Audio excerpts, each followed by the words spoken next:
years about specifically focusing on, I guess, Indigenous people's experiences living as living in the modern world, as 21st century modern Indigenous communities, and particularly what does that look like for Indigenous peoples, in our cities. So I'll use the term Indigenous in particular for this presentation because it's there's quite a lot of content from international Indigenous groups as well. So, but I must say that I'm not by any means, I don't profess to be an expert in a lot of urban Indigenous communities and urban Indigenous experiences.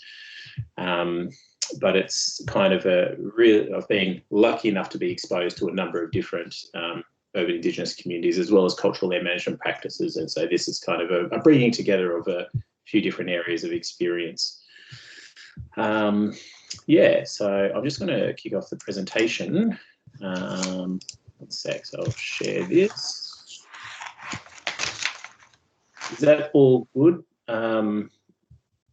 I hope that should be coming through. Ben, tell me if it's not.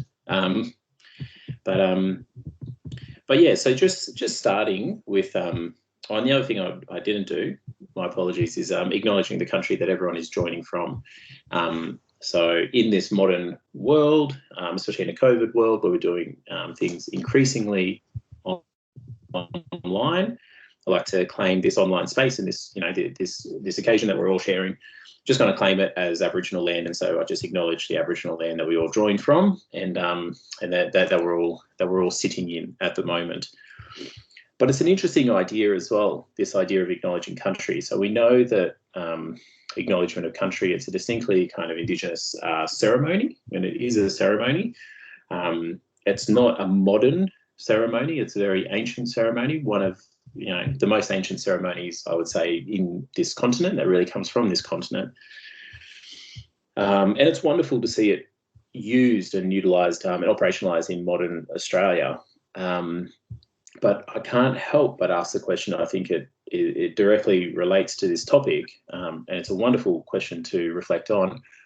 Why is it important that we continue to acknowledge country in modern Australia? And why is it important to acknowledge country in the middle of cities and built environments? Yeah, I feel like a lot of people kind of go through it, but don't really understand the significance of acknowledging country within urban landscapes. So this presentation has kind of been geared a bit to respond to that question, to kind of give that little bit of deeper thought and consideration of those issues. And when I was thinking about this presentation, my thoughts went to a class that I was teaching actually at ANU some years ago. It was a second year Indigenous Cultural and Natural Resource Management course. So I was the tutor and the lecturer in the course.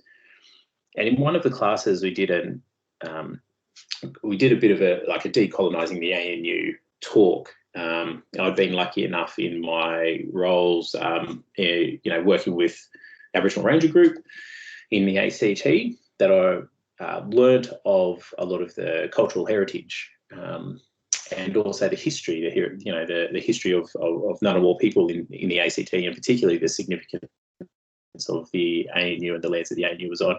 And as I walked around campus, and there's a lot of old trees at ANU. There's quite a lot of old scarred trees and modified trees throughout there. There's still, evidence of the old ceremony grounds. And, so kind of walking around the campus, pointing to students of these areas. And these are, features in the landscape people will walk past every single day, but never did they know the heritage of that area.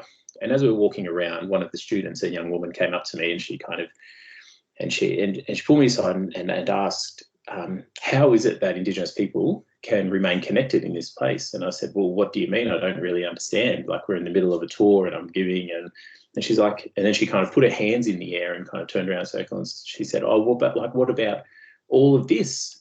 And it's like, and in my mind, I just kind of had this moment where I was seeing, I had some insight into the way that I would say many Australians and many non-Indigenous people around the world would think that all of a sudden, as soon as you have a built environment, it severs people's connections, and that, you know, people can't, for some reason, remain connected in those urban environments or peri-urban environments. And so, yeah, it was just a really interesting occasion and something that I've always remembered. And it'd be interesting to hear, you know, other people and whether or not they have those moments as well, or if they've been witness to those moments. But anyway, that's a bit of a story to kick us off. So back to the presentation. So today's presentation will go loosely in this way. So going to talk generally about the experiences of colonisation, only to give context to the rest of this discussion, I guess. And considering there's no way to have this conversation without considering distinctly Indigenous resilience traits, because I think understanding the resilience traits lays the foundation for how people have remained connected. And then looking at these ideas of altered or unaltered landscapes, as well as considering new communities of people that have that exist now in direct response to colonisation and the urbanisation of our landscapes.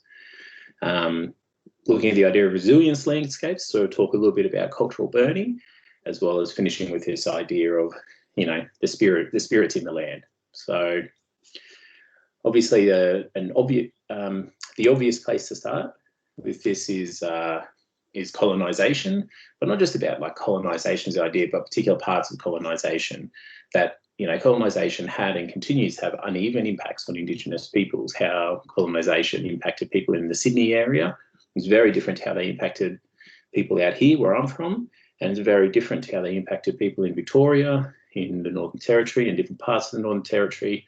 So, you know, there is not one experience of colonisation. There are many. There are a great many commonalities in people's experiences, but generally speaking, the experiences of Indigenous groups in colonisation has been quite different.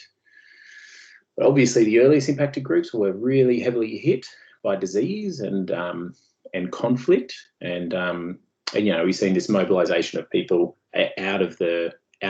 off their land and into the reserves and whatnot. That missions and reserves that still are around today, quite a lot of them. So, but when they were moved from their land, obviously much of their land was developed into what we now know as Australia's first towns and cities. Really importantly, that land was developed without their consent or their consultation. And what that means, we know that there were no agreements, there were no treaties made with groups, but even if there were, like I struggle to find a city in anywhere in the world that was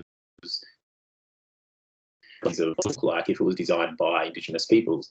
It's actually a really interesting question, and it goes to the heart of, you know, how we plan, how we design cities and urban environments, and for what purposes we would use them. And really importantly as well, that colonisation and the development of cities caused largely the the erasure of Indigenous peoples, not just as peoples, but as you know, in their names, the naming of the landscapes as well. And that's something that we see, you know, even in contest these days as well. I think even just yesterday there was a story that came up in Lake Macquarie, in just north of Newcastle, in the, you know, around north of Sydney, Newcastle. Lake Macquarie had the local council voted to rename one of the islands within the lake. So it definitely is an area of contest, because there wasn't a unanimous decision. It was a split decision, but they got it up. But when through colonisation and in response to colonisation, we had this kind of fashioning of an Indigenous, really distinctly Indigenous resilience. So what we've seen is underlying cultural structures like kin networks, which really held communities together, even in these most of catastrophic times. And so the families largely, most Indigenous families largely retain their kin structures, their kin networks, and we see that even to this day with, you know, the existence and closeness of not just kind of immediate families, but distant families, like I guess, even the idea of an immediate family is quite foreign and introduced into Indigenous communities. So kin networks was a real strength and continues to be, as well as creation. So people continued to tell stories of how the land was made, their original land, even if they were separated from it. And those creation stories included, the behaviours and features of animals, of birds, of fish, and more that continue to exist. So there's a lot of power in that storytelling, and it was something that really held communities together over again a really difficult time. And with the creation stories, they also remembered the place names as well. So many place names persevered even through separation from country, and people continue to have and to call places their particular names these days. Even sort of something like we see more and more the co-naming of Melbourne, and Naarm. I think that's a fantastic, the dual naming is a fantastic kind of stepping stone to eventually having, those landscapes reclaimed and reappointed to their original name. But we also seen, I guess, this idea of new stories of Indigenous peoples living in these landscapes who actually were there and witnessed the transformation. They knew what was there before.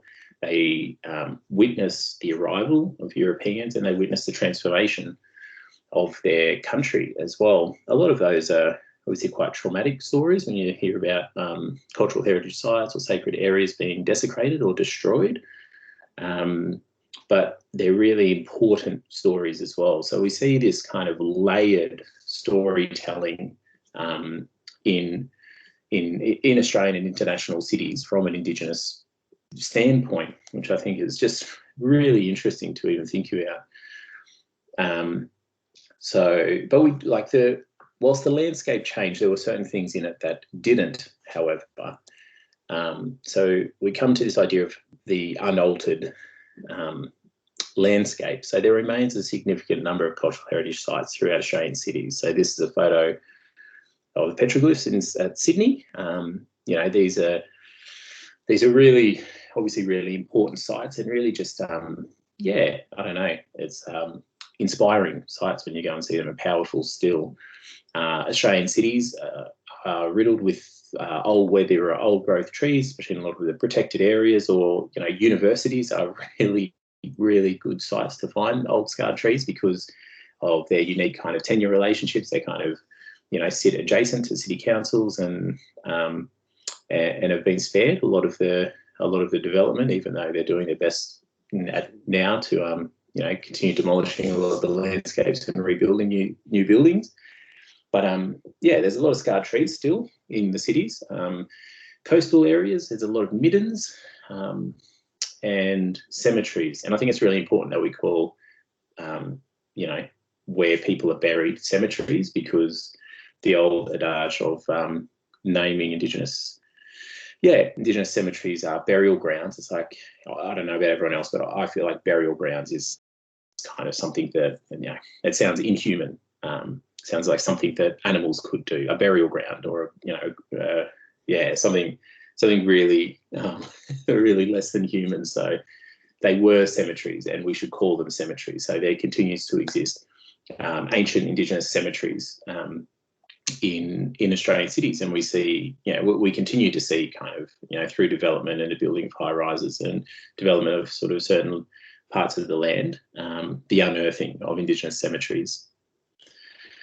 So you can kind of understand that for Indigenous peoples, a lot of these features are still there. And so their landscape, whilst it's being built on and developed, it largely hasn't changed. And that continues that kind of holds true, I think, for people's uses of these landscapes as well. So Indigenous groups continue to recreate ancient practices within modern cities. So this is a great photo of the Pacific Northwest, Indigenous Native American communities. So this is an annual canoe journey that they launch from Vancouver, and they row down to Seattle, and it's a collection of native groups from all along the Northwest Pacific coast, and they're recreating these, you know, really ancient canoe journeys that their people used to undertake, you know, for many thousands of years right throughout there. And while they're on there, they're fishing, singing, sharing stories, stopping in at different native communities along the way as well. So yeah, you can see the Space Needle behind. So it's a wonderful photo to engage with how Indigenous people continue to use the landscape, and how they, even though you have these built landscapes throughout the world, the people haven't changed, and the land is still theirs, and they're still there. So they will continue to use it in ways they always have. That includes for things like ceremony, for the harvesting of resources, and for food as well. There's still a lot of food sources, and not just kind of traditional food sources, but actual, like, I'll get to it in a moment, but the cultivation of certain types of native foods that Indigenous peoples have grown in those places for a long time, and how might they continue to do that in highly developed areas. But it's not just kind of this ancient idea of connection to country and you know, ancient ceremonial you know, ancient ceremonies, ancient practices, and traditional ownership, because obviously with colonisation, colonisation has caused immense displacement of Indigenous peoples, but what we've seen in response to that are new communities that have emerged. So in response to colonisation and the forced displacement of Indigenous peoples, new communities have sprung from Australian and other cities. And I think what's really important is that these communities are now, you know, I really feel generally accepted as being distinct Indigenous communities with their own history, stories, ways of being, and kin structures. So you see, obviously, the photo here of one of the old buildings in Redfern, and I think Redfern is a real kind of case study for this phenomenon in Australia, because to say you're an Aboriginal person from Redfern now has a lot of currency. It is, people identify with Redfern in the same way that people identify with their ancestral groups. So just as I say I'm a Uari man, I've met people and I know people who say they're an Aboriginal person from Redfern. And so even though Redfern's not an ancient nation, it is a distinct community of people with its own story and stories. With its own people, and I think it's and with a land base as well. Like Redfern is a suburb; it's a postcode, and I think there's a lot to be said for diasporic and displaced Indigenous peoples finding each other within the cities and them forging their own identity and recreating a new story for them, so that they can exist in the world as Indigenous peoples. And we see this. We've seen it happen quite organically as well over time. It's not definitely not it definitely wasn't planned. It's just something that happened, and we see it happening in different places around the world as well. One of the most lively and perhaps unexpected places where you see these inner city urban Indigenous communities with an identity of their own is actually in Chicago.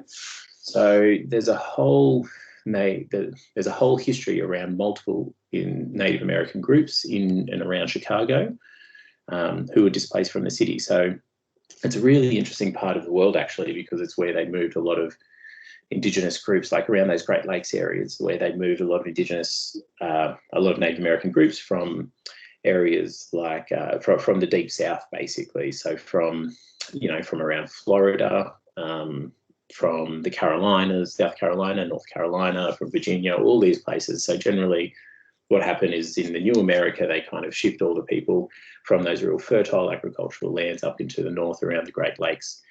And so, and then of course, you had the traditional groups around the Great Lakes areas as well. So particularly around where Chicago is, there's the Haudenosaunee or Ojibwe people, and also the Anishinaabe people. And both of them are quite prominent on both sides of what is now the US and Canadian border. And so you have these traditional communities of people, as well as displaced communities of people, coming and coalescing around these urban places and urban centres.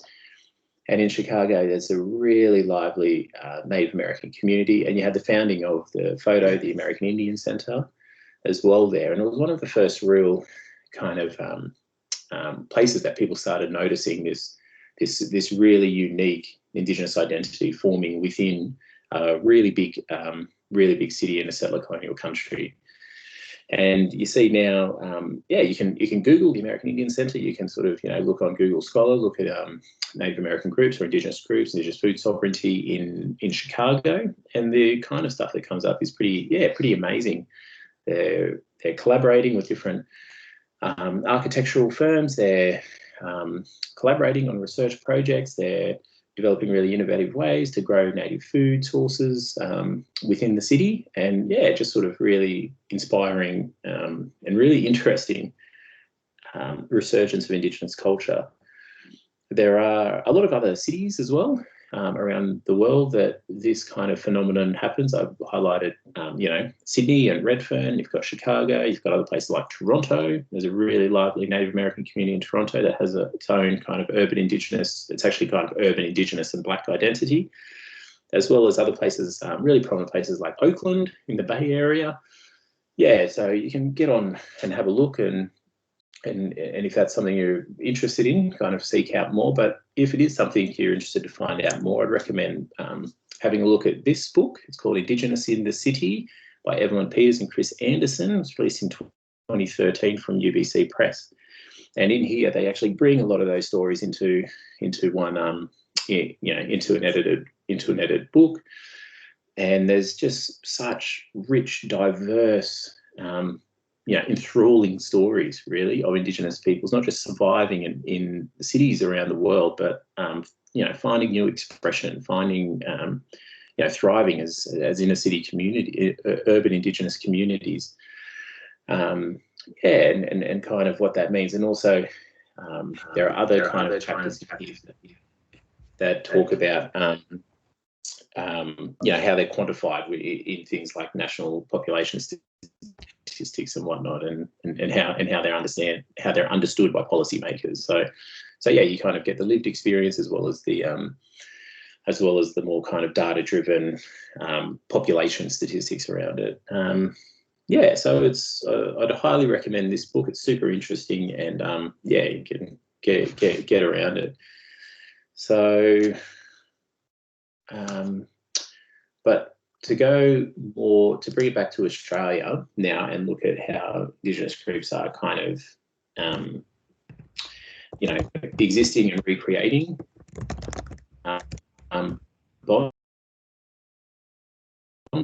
in Australian cities. I think a really good example of that is actually cultural burning. So obviously, there's been such strong interest in cultural burning over the last couple of years since 2 summers ago when we had the Black Summer bushfires. So people are really interested in cultural burning as a way to make safe Australia's really combustible environments, and that includes, and especially around, heavily populated areas. So, we know that Australian cities are particularly prone to bushfires, and Australia's, towns and cities are really prone to bushfires. And so we need to, against the backdrop of climate change and a warming and drier continent, we need to think very carefully about how we plan for and mitigate against these kind of, really catastrophic disasters, and really, especially, hopefully we never see more. But what this means for, Aboriginal groups in Australia's southeast in particular, is it creates an opportunity that did not exist before. It creates an opportunity for them to really be involved in land management and conversations around fashioning of landscapes, and promoting resilience in landscapes as well. So this is a photo of my time working with the Murrumbung Rangers in Canberra in the ACT. So I was working with them to help design the cultural burning program that continues to operate in ACT. And I really like this photo because if you see right in the middle of the photo, there's a bus. So it's actually, this photo was taken at a place right in the middle of Canberra called Jerrabomberra Wetlands. So it was, yeah, they were lighting burns on this day to clear a lot of the blackberry that was coming around choking a lot of the wetlands. And so they lit a few of these fires and they monitored them. But you look behind and you see the bus, and the bus is there because it's right next to one of the major arterials in Canberra. So Jerrabomberra Wetlands is basically smack bang in the middle of Canberra.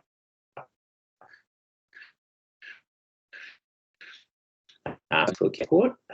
So it just kind of created a planning and logistical nightmare really to get clearance to do this. You've got an ecologically sensitive community, you've got invasive weeds, it's right in the middle of the built environment, and underneath a flight path, as well as trying to do it with the very limited Aboriginal staff that were engaged and employed in the park service.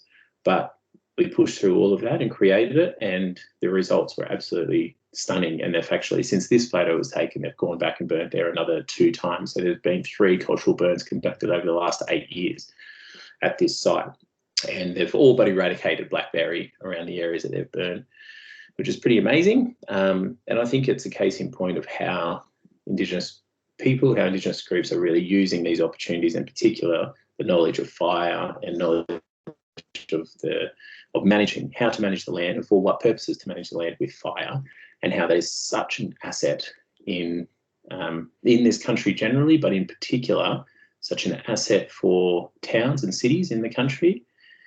And yeah, just a wonderful tool to engage Indigenous peoples in landscapes, in managing landscapes that they've been historically separated from and continue to be marginalised in the management of. So it's not just Canberra where we see it. Just earlier this year in May, seen a cultural burn in Adelaide, in one of the protected parks in the middle of Adelaide in May. So this is the first time the Kurma people had been supported to undertake cultural land management in Adelaide for about 200 years. So it was the first time that Aboriginal people had lit fire for land management purposes in Adelaide, basically since the start of colonisation. And so, you know, you see these kind of opportunities for cultural burning. They're not just kind of in outside of the city, regional areas, in remote areas. It's right in the heart of Australian, of really large Australian cities. And yeah, just sort of having a think about it. I know there's a lot of people from Melbourne joining in. What are some kind of protected areas around Melbourne that might benefit from even just having a discussion really around cultural burning? And I think it's wonderful opportunities for traditional owner groups in those areas, as I said, to reforge the bonds that have been tested through colonisation. And what we have as well is just kind of healthy, resilient and diverse landscapes and ecosystems within our city centres, which is pretty amazing. And so to finish the presentation, I'm just going to finish with this slide. And so obviously most people in this in this session will be familiar with this building. It's I think it's one of the most stunning buildings that anyone is likely to come across anywhere in the world. And I remember the first time I seen it, and I was just struck by it. And I was kind of walking, and it just comes out and stands so tall in the landscape. And I think it's just a wonderful, wonderful way to think about how Indigenous peoples are represented in these landscapes and what kind of presence they occupy in Australia's cities. So, and I couldn't help but include a quote, from the chorus of one of my favourite Archie Roach songs. So I'll just read out. So, bow your head on eucalypt and wattle tree, Australia's bush is losing its identity, while the cities and the parks that they have planned look out of place because the spirit's in the land. And I think that's what I'll leave, and will always be there. So yeah, thanks, and I hope it gets questions going anyway. Really keen for a yarn. Thank you.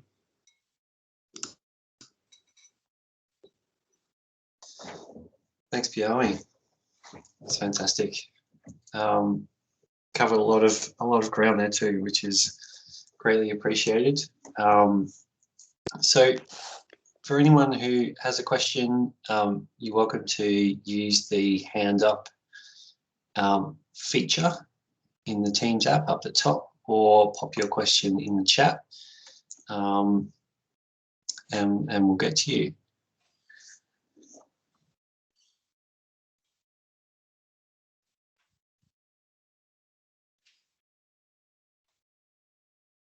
Oh, we got someone.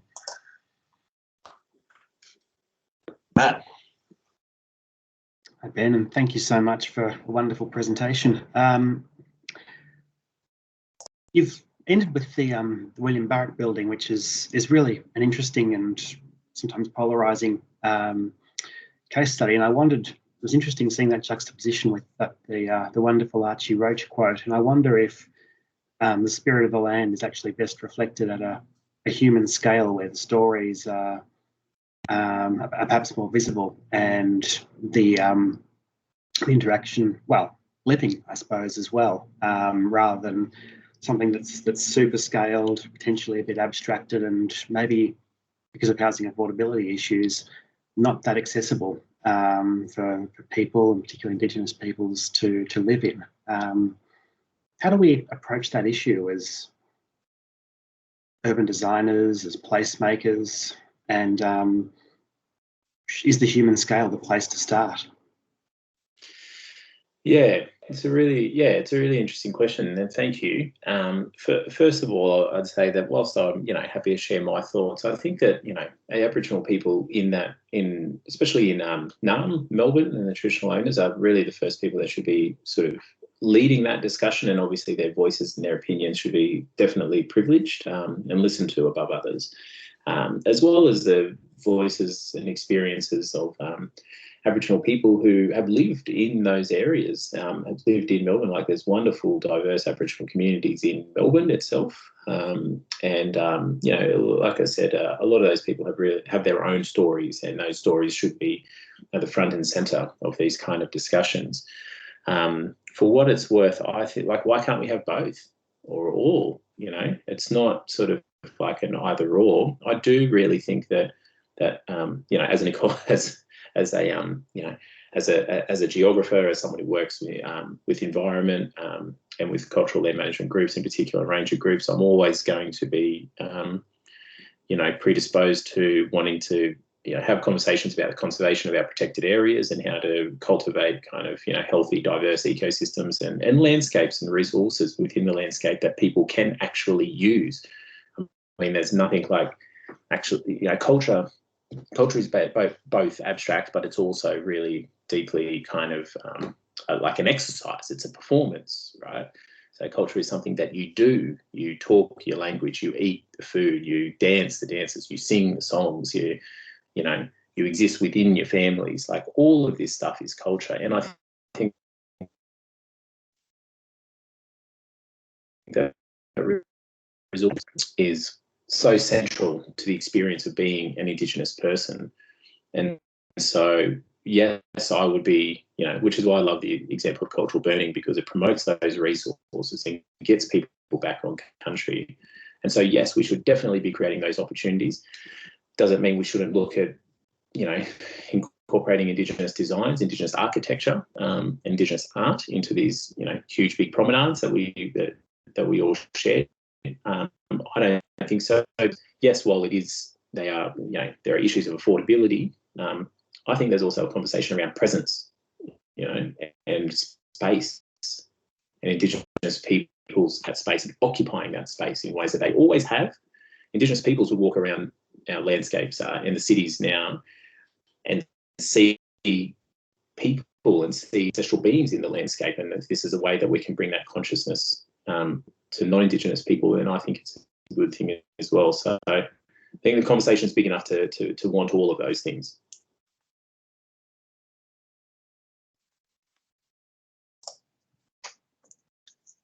Thank you, Matt. Thank you, Bhiamie.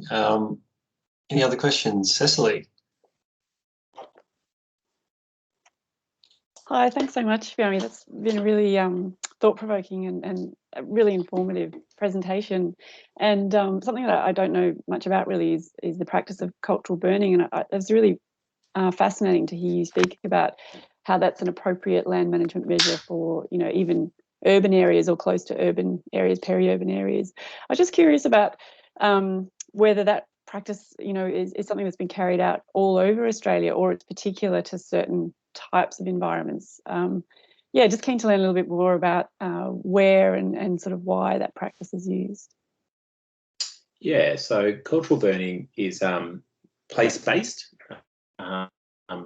which, so, you know, and is, you know, they're traditions held by certain Indigenous, by traditional owner communities, basically. And so Australia is a country. I mean, we've got so many different environments, we've got so many different climates, so many different land and seascapes, and we're all the more richer because of it. But what that creates is really diverse practices for land and water management generally across the country. And going to work, the cultural burn that they apply down in Adelaide is going to be very different to the one they apply in the ACT. It's going to be very different to savannah burning regimes. It's going to be very different to burning regimes in Central Australia.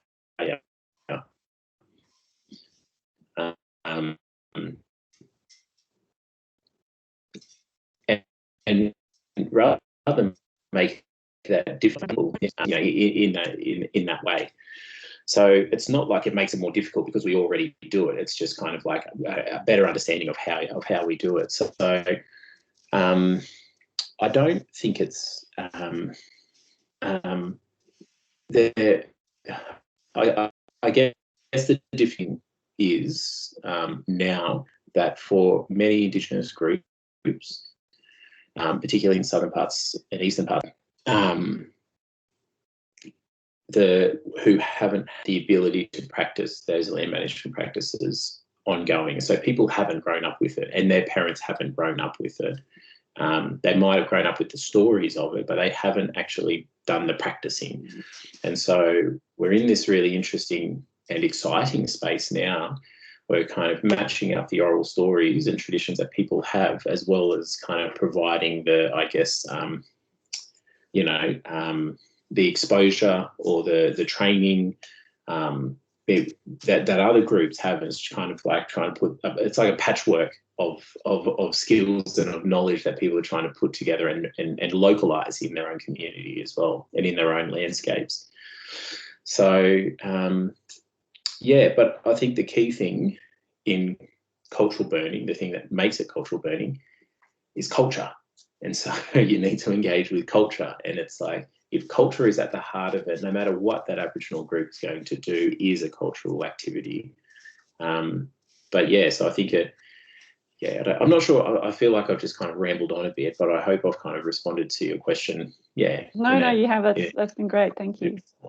Yeah, cool. No worries. But yeah, really cool. And I love talking about burning. I could talk about it all day.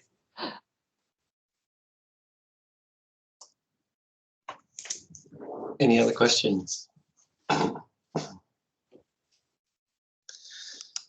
Perhaps while other questions might be being formulated out there, I might have one, convener's privilege question. There's been a little bit of discussion of recent times about this kind of like, I think wanting to make clear that, you know, cultural burning is not a replacement for kind of asset protection, kind of controlled burn. So this kind of idea that, you know, it's something that will be done that will help to mitigate the kind of major effects of climate change, and it's going to do all of these things. And there's been some kind of like need to qualify the differences and like kind of really articulate a legitimate understanding of what cultural burning is in kind of in a way that's different from other forms of burning. I'm just interested in kind of your reflections on where that conversation is at the moment and how you see that kind of space.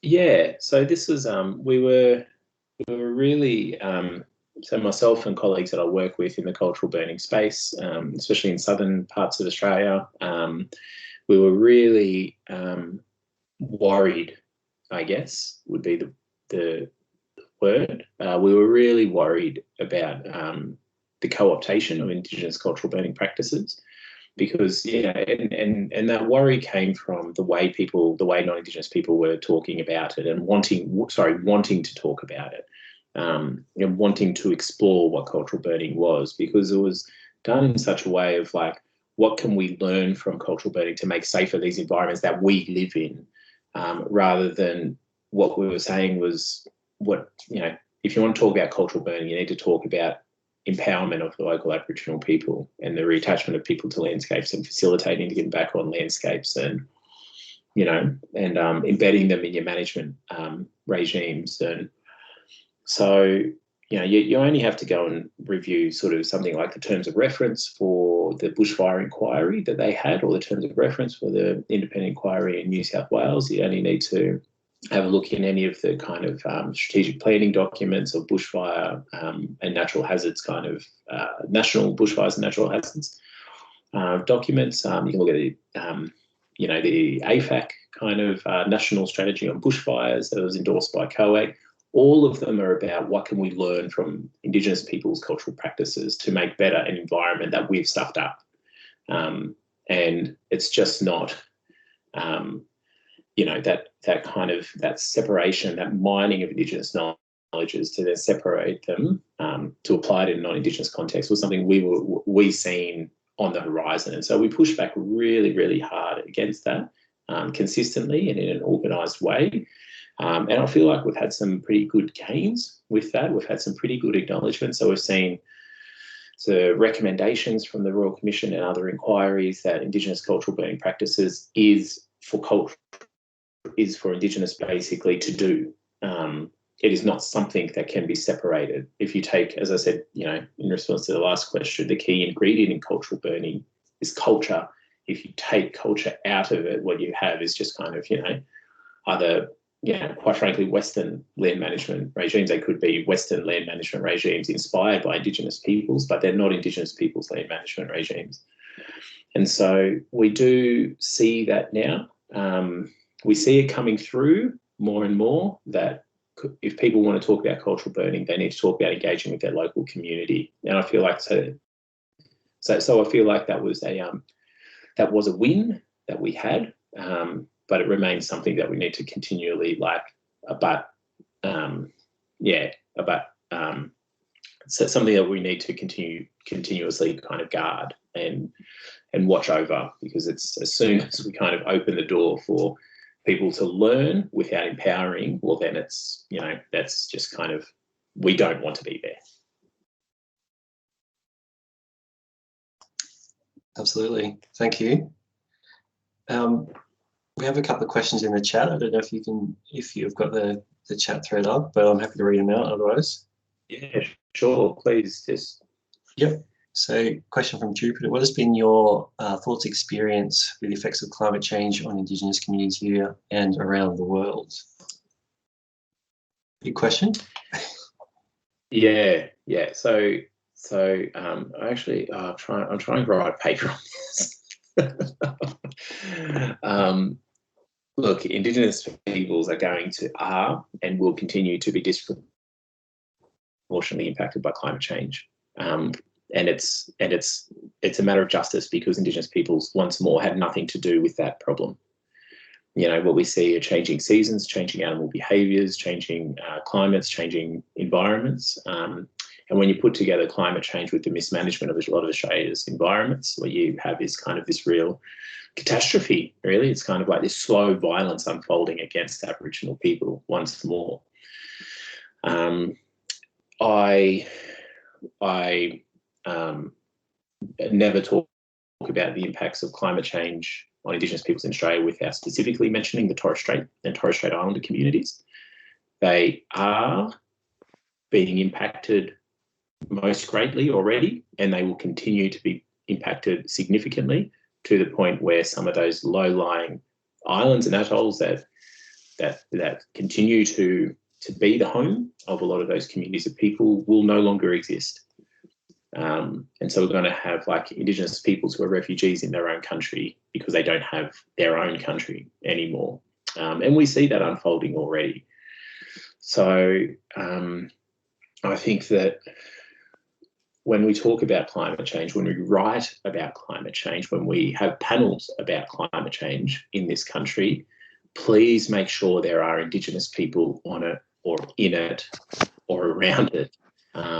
It is so important, and it is a matter of, I guess, and then like another thing that's really that I think kind of impoverishes our understanding of climate change as well. Like even there was, I think it was yesterday talking, the report card of people's adaptation to climate change and reducing emissions, and it's like failing, the usual kind of climate change seems to be the only public policy area that fails more than closing the gap. It's like it continues to fail. We continue to not meet our targets, but the way it's represented is like humanity's impact on the world and climate change, human activity. That's such a colonial discourse, because it is not all of humanity that has produced the problem. It is a portion of humanity that has produced the problems, and Indigenous peoples are not in that category of people who have the problem, who have produced climate change. Our ways of being and knowing and doing, are a response to climate change, and like a whole human ethic of sustainability is kind of ignored, because it's easier to talk about humans, the Anthropocene, as if, all people are the same and all their behaviours are the same and all their values are the same, and this is humanity's problem. No, it's a certain part of humanity's problem. So I'm sorry I'm getting on the horse now, but yeah, all I'd say is like all of that needs to go into these discussions. So make sure Indigenous peoples are involved in discussions on climate change, please.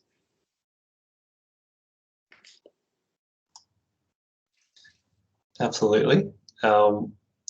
I'll just read this. What's the time? We're okay for time. The next question in the chat.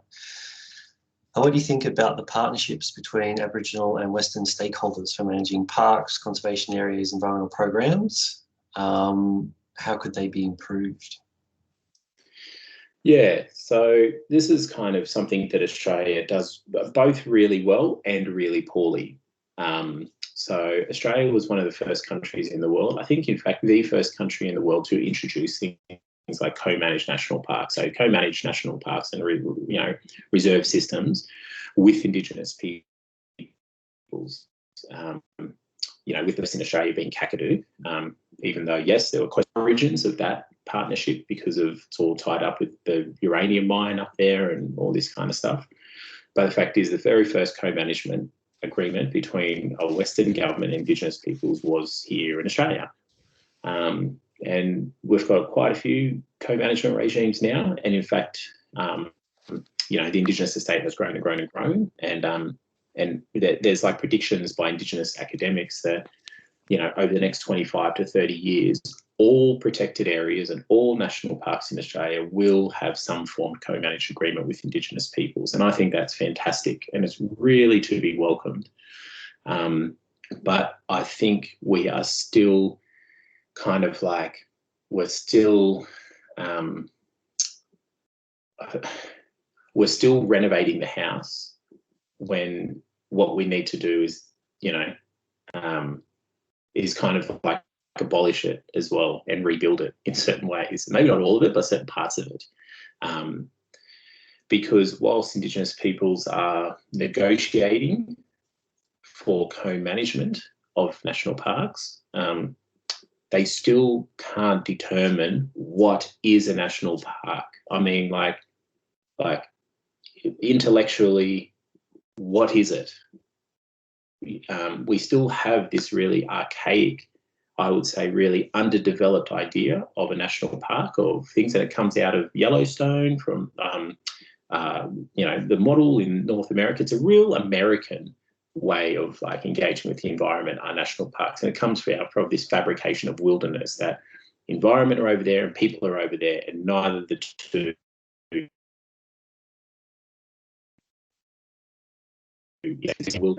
and untouched wilderness and all this. Like, that's like, we've got our Dreamtime stories. I feel like Western people have their own little Dreamtime stories of you know, wilderness, because wilderness is a construct, it's a story, and it's a story that's been told to I guess justify a certain way of managing the land, that the land is either developed or it's left alone, and there's no in between.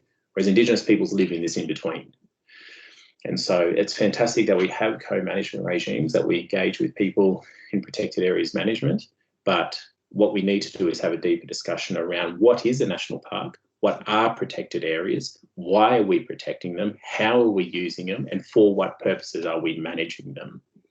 And I think if we as a country have that conversation, you know, we'll come to a much better, much more well-rounded and much more kind of Indigenous understanding of country and of living environment, of being agents within the environment, and of, you know, of working with it as well. So I think that whilst there are opportunities with things like co-management or agreements and all this kind of thing, we're still limited, because we're still playing by someone else's rules, when what we need to do is have a look at the rules and say, how can we make these rules more just?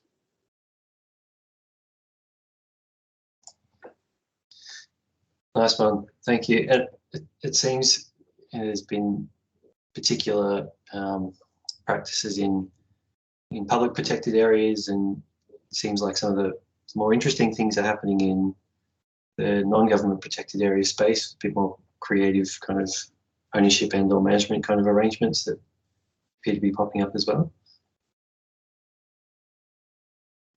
Yeah, absolutely. And yeah, and even sort of like the idea of private, and, you know, the way we talk about land tenure between private and public, like we need to start talking about private, public and Indigenous, because Indigenous land tenureship is increasing and it's unique, you know, it's community held. So let's talk about, you know, even the way that we talk about land ownership and land possession in this country needs to change, and we should be changing it now.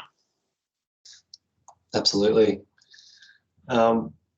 That might be a good point, a nice, powerful point to end on.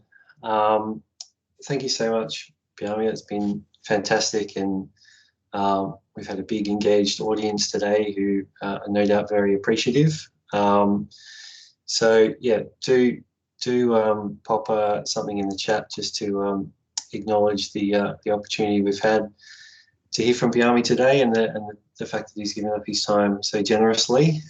So thank you again, and yes, we'll be back again in a month's time with another pep talk, and we've really enjoyed being able to provide this opportunity to people this year, in lieu of a bunch of things not being possible in a face-to-face format. So yes, we've really enjoyed it, and keep an eye out for sessions for the rest of the year. But thanks again, Bhiamie, and some lovely comments coming through in the chat there as well. Awesome. No, thank you very much, Ben, and thanks, Cecily and the team. Cheers, and thanks everyone. Thank you all for tuning in. Thanks everyone. See you, Bhiamie. See you everyone. Nice.